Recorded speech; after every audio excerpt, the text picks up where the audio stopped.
Shadows of Evil was the best map to be produced by Treyarch Zombies, no doubt comes to my mind. You may not like it, and you can admit it, it may not be your favorite, but you can say it's at least in the top 5 for you, or top even 10. Look, I'm not just going to sit here and ramble for, however long this video takes, but before I explain what a good map is and why I picked this map, why even go on about Shadows of Evil? What makes this map really different? This map has a lot of good juicy stuff that makes the map particularly different from its peers. To start off, you have the Beast Mode. This lets you traverse the map, explore, open up, power on, all sorts of needed items within the map. Not its only use, you can revive downed players, attack zombies, and get out of the pinch by holding square on its pedestal if you're close enough. Secondly, you have the Margwa. This is really close looking to the Beast Mode.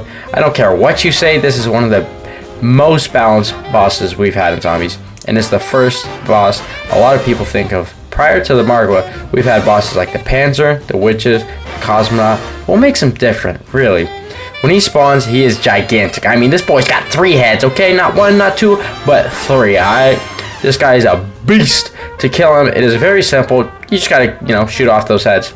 Once you pop off the first head, he sprawls his arms out, warning you like stuff's about to hit the fan, He will charge you, and if you're not careful, you will die. Trust me, if you don't have Jug, this guy can slam on the ground and knock you out. He has a base attack where he just hits you, just like a little marker on your screen, but it's nothing to be scared of, But obviously, he can one-hit you, like I said. Unlike the bosses prior to this, they couldn't do that. Well, you might be thinking, why the hell would I want that? Really, why would I want a zombie that, can kill me or a boss? This adds that chaotic feeling to zombies, and honestly, a lot of people like myself like that feeling. Plus, it's not like he's always using that attack, and well, if you get killed by this, you probably got stuck in most chances. It is really easy to evade. Like I said, he is a really balanced boss, and he's not too hard to get around to. We didn't just get that boss either. We got the giant meatballs, okay? Those exploding guys who always come in. I don't know the name, and honestly, if you do, if you call them something else, I will literally kiss you. Just kidding, haha. Unless these were out of the wild. I mean, nobody really expected these. These literally roll around and jump everywhere and explode. It's cool, not overpowered, and adds gameplay. Obviously, it gets a little boring with Margwas, but especially on those higher rounds and Easter egg steps, they're definitely something that throw you off. The last bosses were the Parasites. These flying gusher-filled bugs would spit at you and do damage, but not really. It kind of just left those little markers on you. They impersonate dogs every 5 rounds. They come, they go, they give you a max ammo, and the later rounds, they're accompanied, like I said, by the meatballs.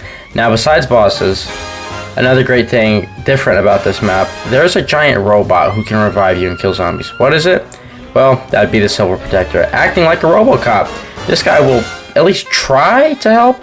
His best ability is being able to revive you in solo without owning quick revive. Absolutely amazing. So if you can cycle him correctly, it could give you a heavy advantage, especially on those high round attempts. To get him, simply you just have to collect 3 little blue vials around the map and push them into the Silver Protector dispensers, and voila, he'll spawn in the map. And if you can calculate where he lands, listen to me say calculate like I'm some nerd. If you can calculate where he lands, you can kill a Margwa first hit on impact with him spawning, which is really cool. It's another thing not a lot of people know. But honestly, it wouldn't be a map without a shield. This is the first upgradable shield that we've gotten in Black Ops Zombies, and it was something different.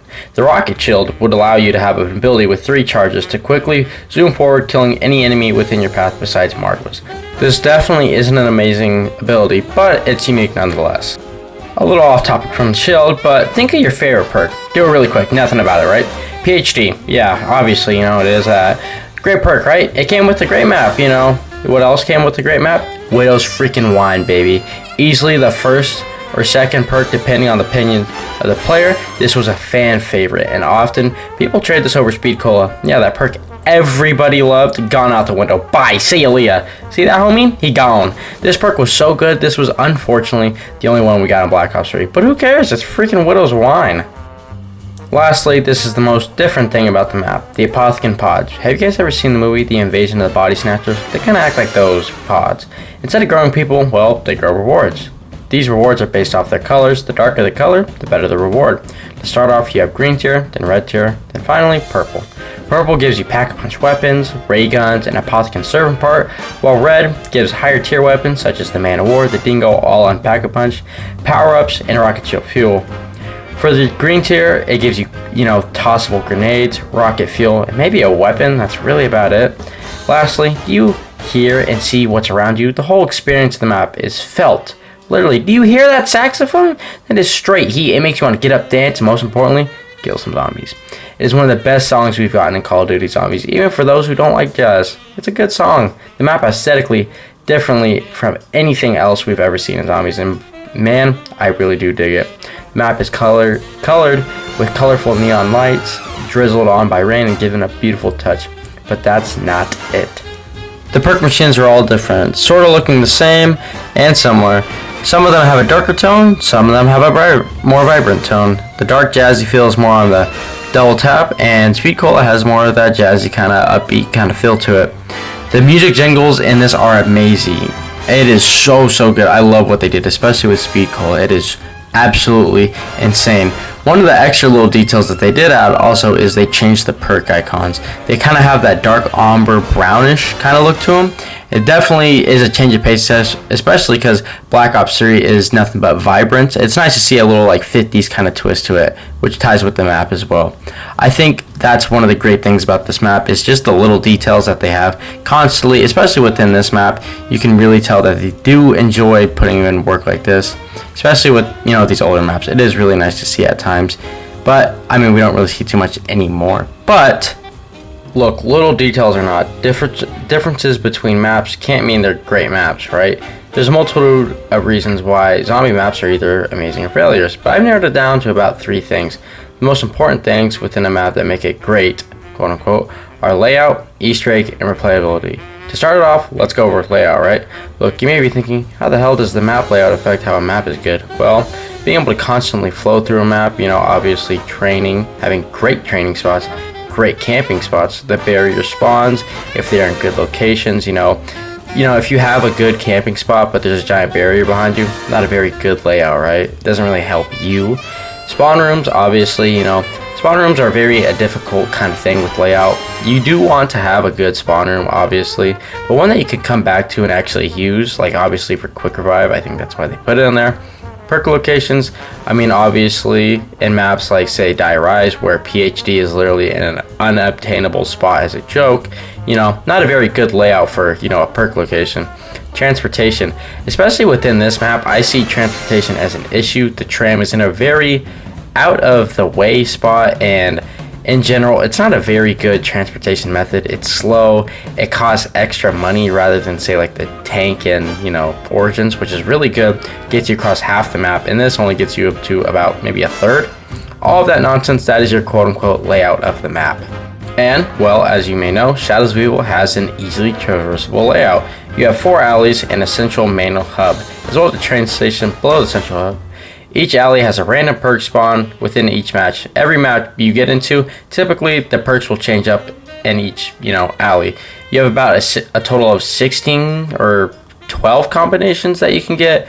Obviously, it doesn't matter too much, but, you know, there is difference, and it is nice to see a little bit of randomization, kind of like Shinonuma. They also have their own shield spawn locations besides Easy Street, the spawn of their, you know, map.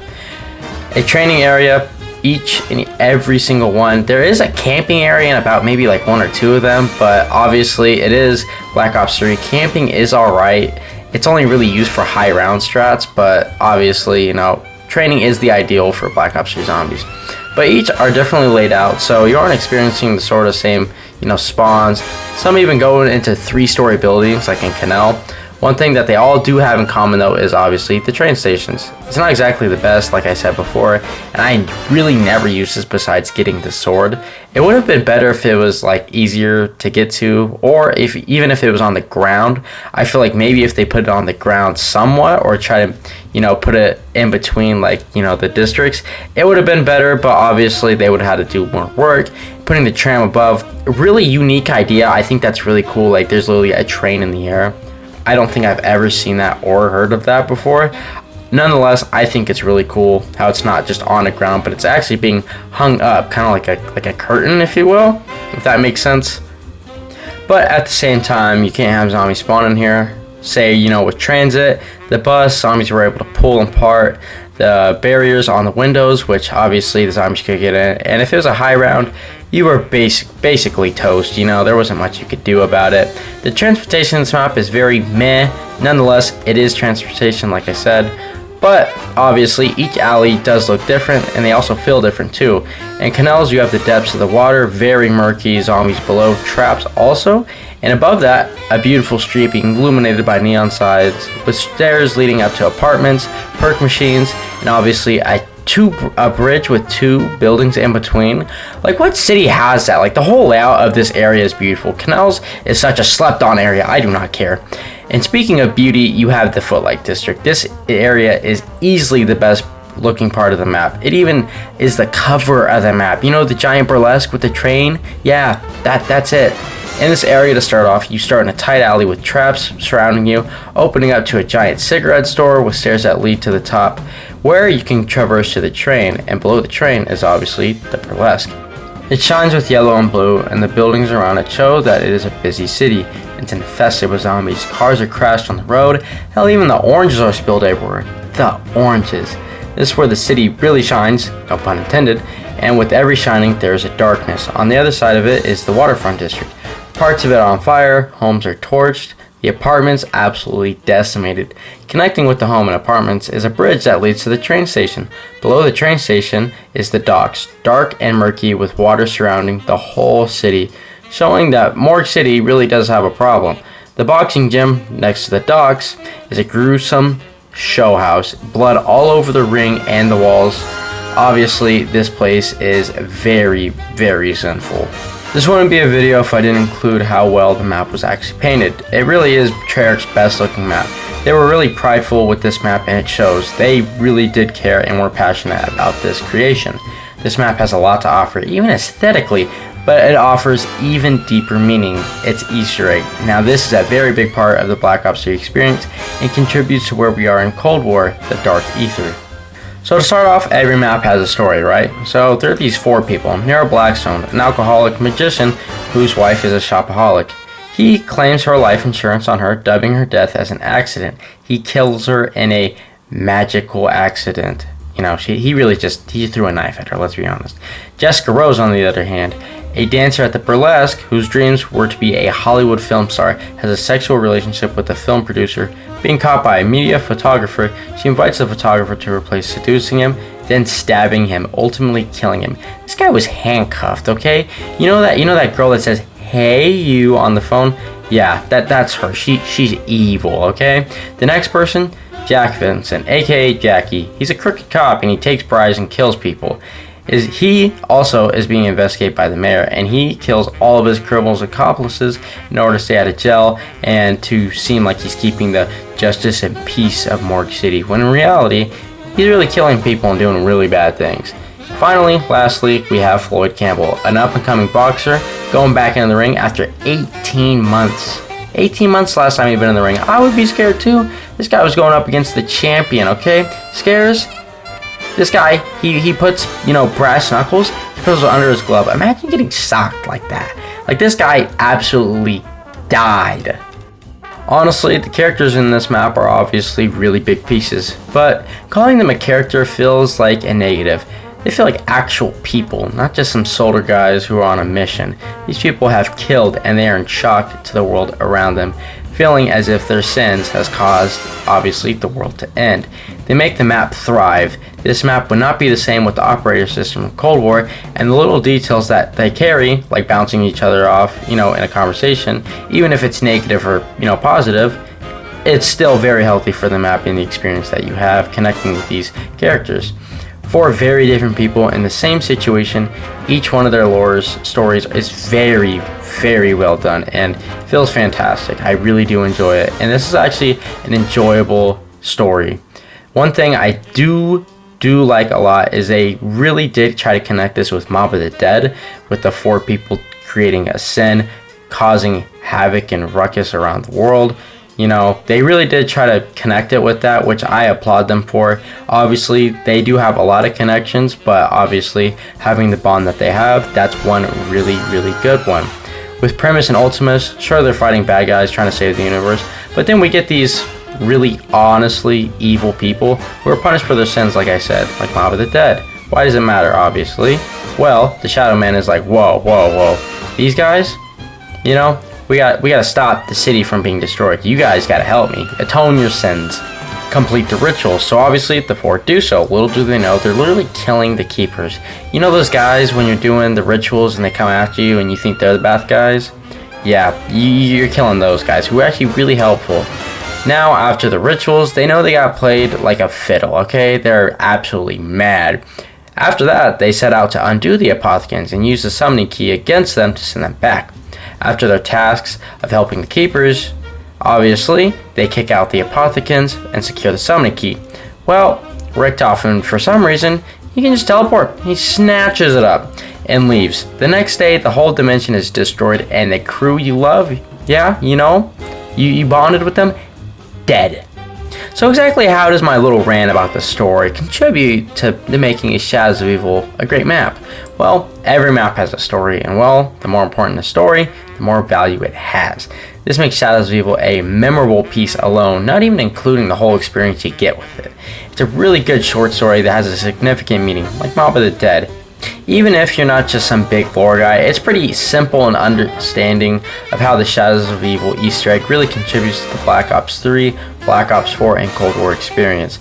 Obviously, you know, it's not the biggest and, you know, best Easter egg of all time. Really short and simple, but it is fairly enjoyable, and it is a casual Easter egg, which is obviously, you know, really great about it and adds to replayability, our next key factor.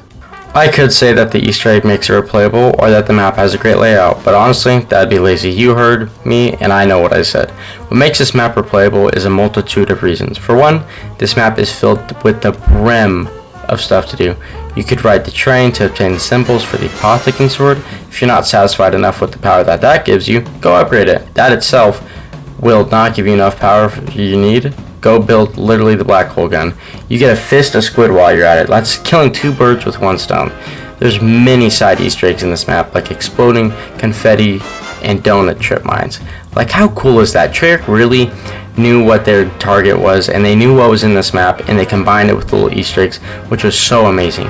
And speaking of that, which brings me back to the burlesque, you have the upgradable dancing little Arnies. That itself is such an amazing thing. I love that Treyarch did that. There's even the side Easter egg to upgrade the Apothicon Servant, but it was taken out because obviously in Revelations you were able to. And if none of that appeases you, you can literally activate the song, which I am playing in the background constantly. It is absolutely such a good song. It's one of the best in Call of Duty Zombies, hands down. Shadows of Evil is an absolute blast. It fits so many playstyles, and many people love it. I love it so much. Shadows of Evil, to wrap it up, is the crown of Treyarch Zombies. Look, I'm not saying all that it has to be your favorite, but damn well should be appreciated more. Obviously, there's a ton of stuff I didn't even include in this, like the Pack-a-Punch. You know how fire it looks? Like, honestly, the way Treyarch put their heart and soul into this, especially those developers, they really put the time into this map, and you can tell that they did enjoy it too. This is a map that cannot be perfected easily. Shadows of Evil was the opening of a new dawn, and I'm glad to say that this map was the one that busted the gate. To this day, I still come back and play this map nearly 6 years after its release. Treyarch made it clear what a studio can make. This map is truly different. It is the crown of Black Ops 3. My name is Benser, and if you guys haven't already, leave a like, subscribe, all the cool announcements really helps out, and I'll shout you out. If you like this video or anything like that, please tell me, and hell, I'll even do another one. But other than that, gamers, I will see you guys in the next one. Have a wonderful day. See ya.